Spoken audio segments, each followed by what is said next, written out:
Great. Thank you very much, and thank you to all the other speakers and the organisers for the opportunity to present today. My name is Basil Al-Rawi. I'm a visual artist, and I'm doing my practice-based PhD research at SynVis at the Glasgow School of Art. And I'll just give you a little bit of background to my project.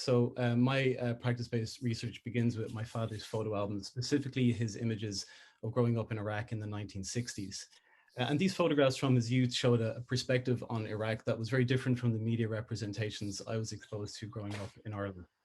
And the images in his albums showed everyday universal stories of life, field trips at college, sports days, family occasions, and so on. And the stories he told me about Iraq, together with these photographs, painted a very rich picture of a period of Iraqi history not defined by conflict. And so I began a search through archives for photographs from Iraq, and I found many online collections from the early 20th century showing Iraq at a moment in time, pre-modernity, pre-oil industry, with many traditional ways of life depicted. Many of these images were, of course, taken with a colonial lens, and they come with their own politics, but for what they represent, they're an important visual ethnographic record of this period of Iraqi history.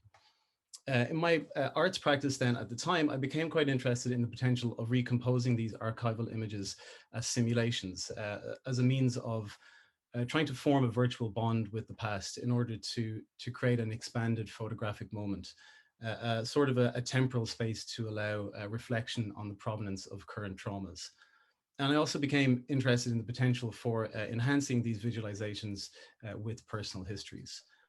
So in order to further explore these ideas, I began this practice-based research, the locus of which it takes place at the intersection between Iraqi vernacular archive photographs, Iraqi oral history narratives, and simulations of Iraq. And the questions I'm interested in are how can personal photographic archives and audiovisual oral histories be creatively utilized in virtual reality to reconstruct photographic moments from Iraqi diaspora?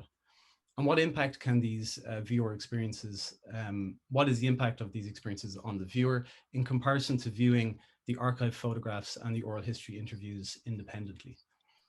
And finally, what impact does remediating these photographs and narratives, memories, if you will, in virtual reality have on the diaspora contributors? So I've been taking a participatory design approach to this research. And in the first instance, collaborating with Iraqi diaspora in the UK, in Europe, and further afield. And it's begun by curating an online archive of vernacular personal photographs and audiovisual accounts of memories surrounding these photographic moments.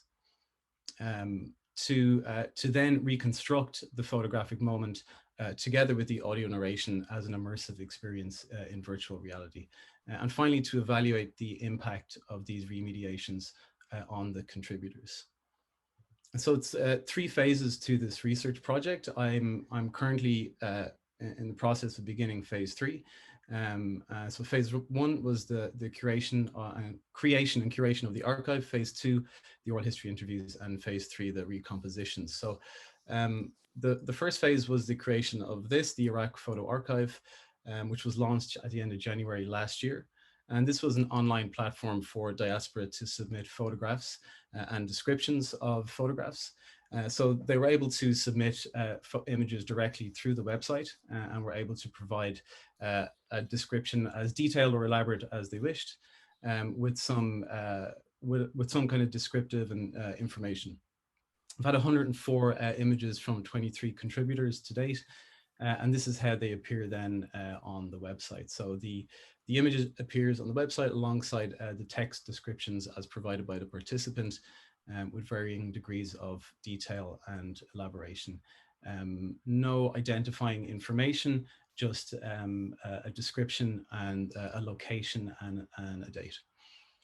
The second phase of the project then were a series of oral history interviews with consenting participants. In the submission form, participants were invited to declare whether they wished to take part in an interview. And so those who wish to take part, I contacted them, and so far 6 have taken part in this process. These were supposed to be face-to-face interviews, but because of COVID, these have had to be conducted remotely. And so I created an interview kit, which was posted to some participants. That was somewhat successful until Brexit started, and that has put a bit of a, yeah, it's made it much more challenging. But these are being conducted remotely and being recorded remotely. So the third phase is the virtual recomposition. So in order to think about a site for memory and for presenting the memories, the photographs and the narrations, I've gone about a process of a digital reconstruction of a traditional Iraqi Shanashil house as the central virtual environment. These were traditional courtyard houses in major Iraqi cities, but they've been left in a state of disrepair after many years of corruption, conflict, neglect, and a lack of conservation programs.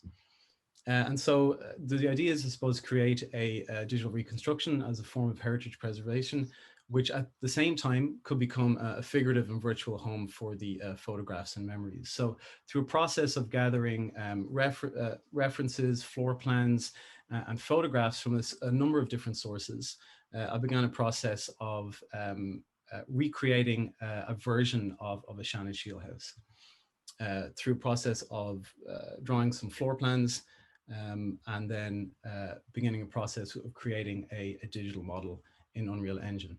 So the current stage of this process is just a gray box model, a prototype in which to start to test some of the ways in which the experience will work.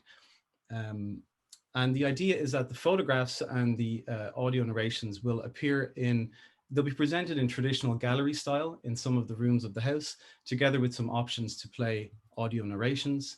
And lighting and different audio cues will guide the participant through the experience and offer some opportunities to interact and enter the immersive reconstructions of the photographs, which will include the recorded narrations. And so, as I said, this is currently where the house is just has not been textured and it hasn't been finished yet, but it's currently just a prototype to test how I might work with these recompositions. What I'll show you now is one of the first tests that I've conducted. So this is the first recomposition, and the photograph that you see here has a description provided by a relative. In this case, a second generation diaspora. They've been quite engaged with the archive. And I've recorded an interview with the man on the right of this photograph. And he has presented his recollections of this moment.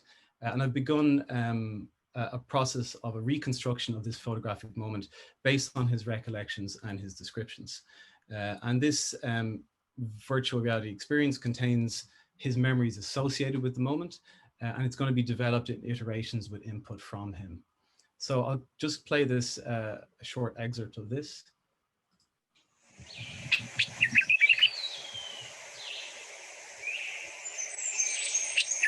Wonderful.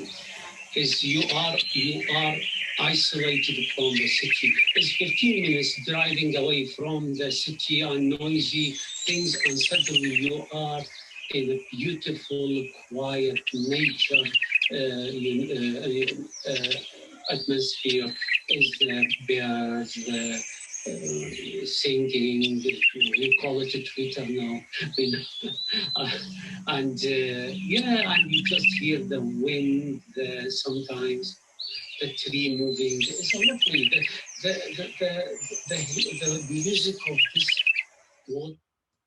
So I'll just let that continue in the background there. So I suppose the aim of this is really to try to harness the kind of richness of personal memory and to a narrative to enhance these visualizations and to foreground personal narrative.